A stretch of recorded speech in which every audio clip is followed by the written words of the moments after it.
to attack, and you're building up the attack. You're not doing anything too crazy yet, not taking any risks, you're just moving your pieces to line up against your opponent's king. d5, attacking the rook h6, getting the rook over. Pawn takes e6, and the point here is clearly not to go rook takes e6. We're not worried about that.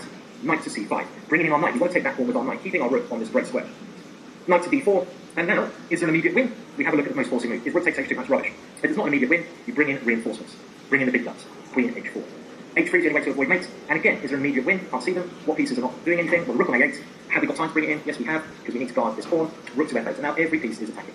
White played b4, and now, is there an immediate win? Do we move this knight? No, we shouldn't be looking at that, because we have 1, 2, 3, 4 pieces looking at a bare king. What a telltale sign. Why should we be not looking at moving the knight here? Because we've got to notice that our opponent's king, we've got to start sensing this, like I said, has only pawns as a defense. We have a lot of pieces hovering around. There's so many different ideas here. We need to just remove the pawns from our opponent's king and end the game. How can we do that? How can we move our pieces in to remove those pawns?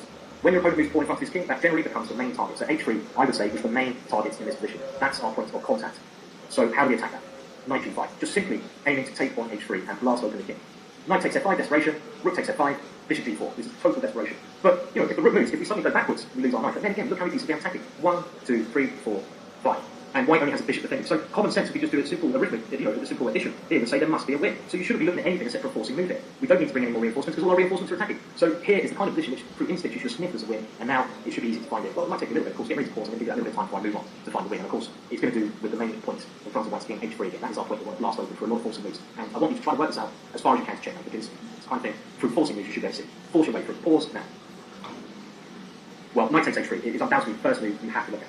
If pawn takes h3, what would you play here? What would be the winning move here? Well, there's a couple of ways to win, but I like the way queen takes h3.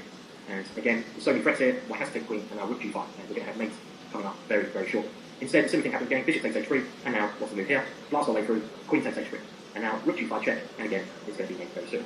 Now that's the rook swinger. Let me just show you one game which I won best brilliant surprise for. When I'd seen this idea, I remembered the idea because I understood the opening, because I understand little game plans. I knew the tactical ideas, and I managed to crush 600 when I was a youngster because I knew these ideas already. I had trained open so much. I concentrated on specific ideas.